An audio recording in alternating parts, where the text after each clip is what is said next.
Hey guys, what up? CSGN here, back with the Tampa Bay Buccaneers. And, well, we lost to the Packers, obviously, and we have an offseason coming up. So, like I said in the previous video, Devin White won Defensive Rookie of the Year. So with that, we get, 3 skill point upgrades. Defensive Rookie of the Year right there. So that's pretty cool there to do that.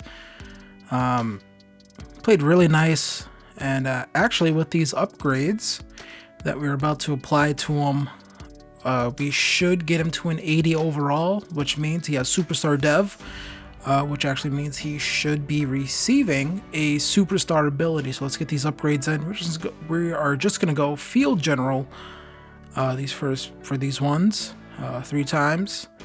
And some pretty good upgrades. Looks like he got a bunch of upgrades to his zone coverage, so he should be a lot better at that next season. And we get Strip Specialist.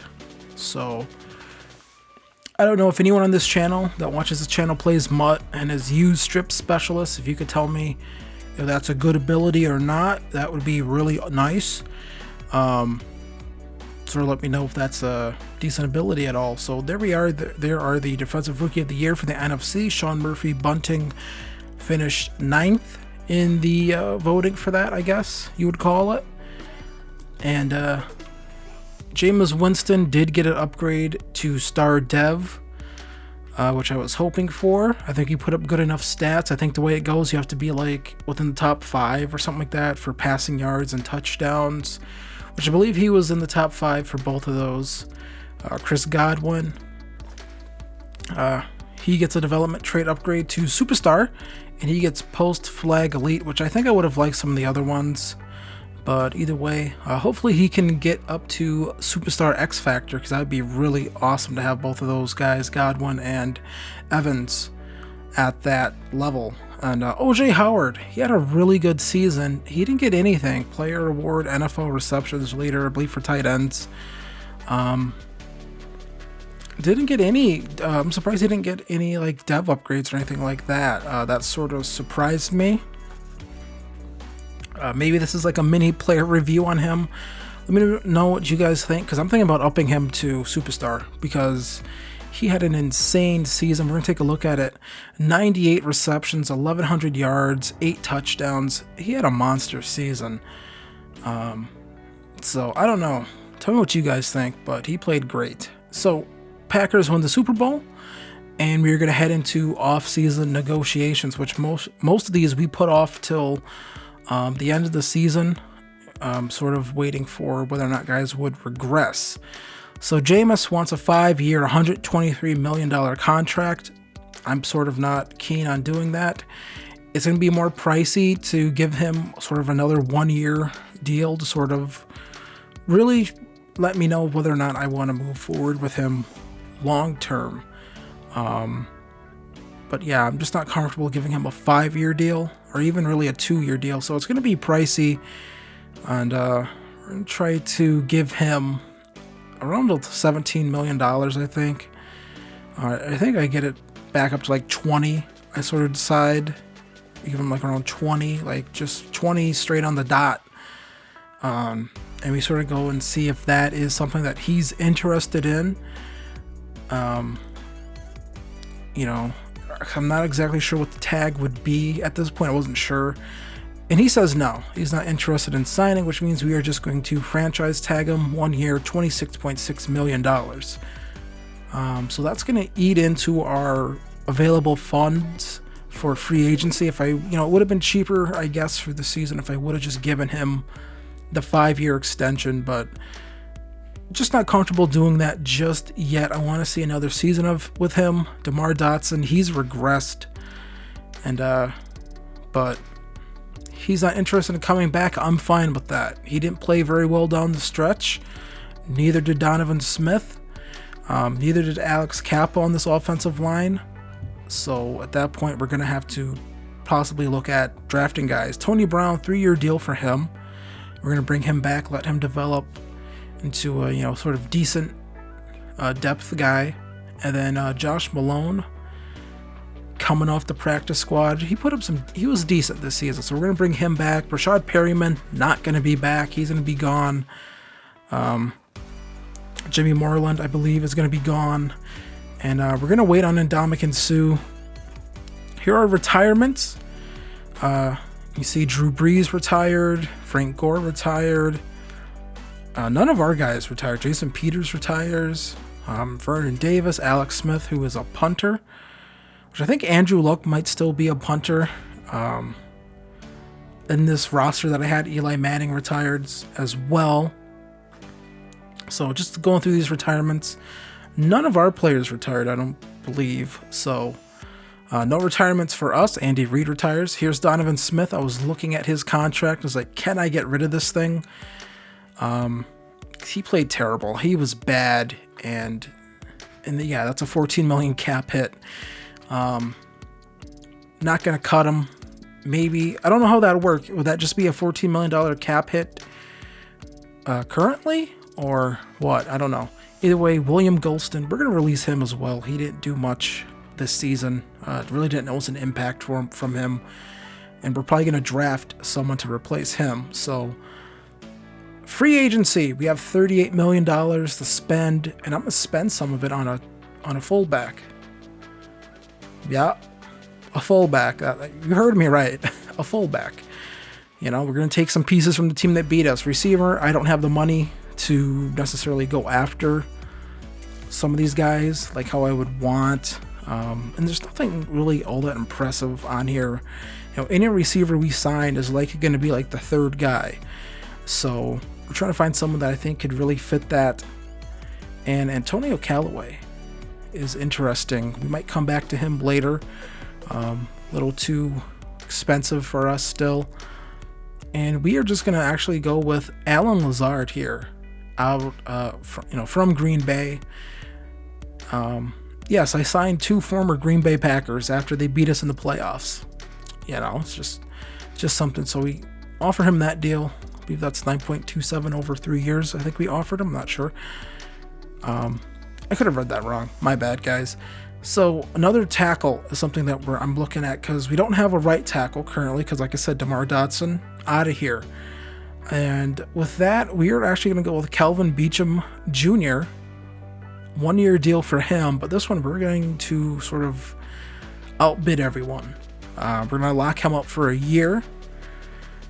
And a bit of a stopgap at that left tackle position until we draft some guys, which I think at this point I was pretty positive where a lot of our draft capital, or at least a decent portion of it, is going to go to that offensive line. So Aqib Talib as well is a interesting player. I tried trading for him earlier in the season before he was injured, and we're going to offer him a contract. And Ndamukong Suh, no one's really biting on him, so we're going to lowball him just a little bit here and see if we can get him for $6.25 million because no one's offering him anything, so maybe he'll sign that a little quicker. So then we advance, and Alan Lazard will be a Tampa Bay Buccaneer. And Ndamukong Suh will be a Tampa Bay Buccaneer. So will Talib. So will Calvin Beachum Jr. So will Danny Vitale as well. So a successful free agency for us. I think replacing some guys as well. Here is O.J. Howard's 5th-year option. And we are going to accept that for sure. We're going to pick that up. Key part of our offense going forward. So we come back through here. We need another end guy. And Stephen Weatherly's out here. We're going to give him a 2-year contract. Also going to plan on signing or drafting another, edge guy as well. And here we go. We get to the draft. Simulate to our pick. And we are picking 23. So pretty decent pick, actually. Not too far back. But none of the available first-round talent necessarily intrigues me, except for Brendan Savage, speed rusher out of Iowa State. Not on our draft board at all. See, we had a lot of defensive tackles. I was thinking of going defensive tackle, but Brendan Savage out of Iowa State, speed rusher, edge guy, and we draft him 72 overall, normal development. So that's the only thing that's a little disappointing about that, is that he doesn't have, like I said, no power moves or anything like that, but this guy has some decent speed, I think, good finesse moves. If we can maybe get him up to a star development, I think that pick becomes a lot better. So we're looking around here now for some extra guards, and we end up here on Jeff Groves out of Houston, and looks pretty good here. Number 1 in bench press, 20-yard shuffle, 3-cone, 40-yard dash he's good at. So we draft him 71 overall, normal dev, and he'll always be a normal dev because I don't think there's any way for offensive linemen to increase their dev trait at all. So you get what you get with linemen and their dev traits, but overall he looks pretty good too. So he's an immediate starter, actually. He's going to start over Alex Kappa on our offensive line. In third round, looking at quarterbacks, and but 2 7th-round guys, but super talented, Bubba Flowers and Ricky Ortiz. And we go with Ricky Ortiz here, 69 overall, out of New Mexico, scrambler, hidden dev trait. And we'll go into him a little bit more later, actually, because we got some more guys to draft, actually, in the 4th round. And so we're looking around here. Want another tackle. Right tackle prospects weren't as good. Doesn't matter because you can change these guys around. So this guy, left tackle, Wade Marks, out of UCLA, is a 69 overall with a hidden trait. So hopefully that's superstar, but it's likely star. 69 overall, power, pass protector. Really nice pick there in the 4th round. That's good value, and that's a guy that's probably going to eventually start and makes Donovan Smith sort of expendable, in my opinion. Wanted some safety depth, and we go with Martin Crutchfield, 66 overall. Like I said, depth, and he should be okay for us. He might see the field a little bit sparingly, probably special team, so that's not too bad. 6th round, at this point I'm sort of drafting in the dark. I'm not too good once we get past like the first 3-4 rounds. And this guy, he looked good, and that's a 58 overall. So, not great. So here's our overall draft. I think it was a really good draft. I don't know. Maybe I'm just naive, but I think this was a really good draft for us. I think we got like at least 3 starters, future starters on this team. 2 guys who are probably going to start for us day 1. So let's take a look at that other quarterback, Bubba Flowers. And he's a 69 overall. Went to Seattle, actually. And 83 throw power, decent accuracy. So I think this is a guy that could, start and play somewhere. And we take a look at Ricky Ortiz, 93 throw power, but his accuracy numbers aren't as good as Flowers. So this guy is definitely more of a project, maybe. Not a guy you want starting your rookie year, but maybe year 2 or 3, we could be looking at our new starting quarterback going forward if things don't work with Winston. And post-draft free agency, where you can just sort of game the system here. Antonio Callaway, a guy that we were looking at before, 5'11". We're going to bring him in on a 1-year deal. Vic Beasley, another edge guy. I feel like you can't have enough edge guys. Beasley, well, I don't know. He might start at left end, and we might just let the other guy, Savage, start at that rush end spot. So here is a cornerback we found, Tracy Myrick, cornerback out of UCF, man-to-man, but he is a hidden dev trait when undrafted. We're going to bring him in, and that is going to do it for our offseason. And I think it was an okay offseason. It wasn't like the greatest. We didn't go out here and make a splashy signing. We weren't in a position to make a splashy signing. We brought back some guys and sort of plugged some guys in. So Season 2 should be getting started here soon. I want to thank you guys for watching this video. Hit like, hit subscribe, and I'll see you guys next time for more Buccaneers franchise. Peace.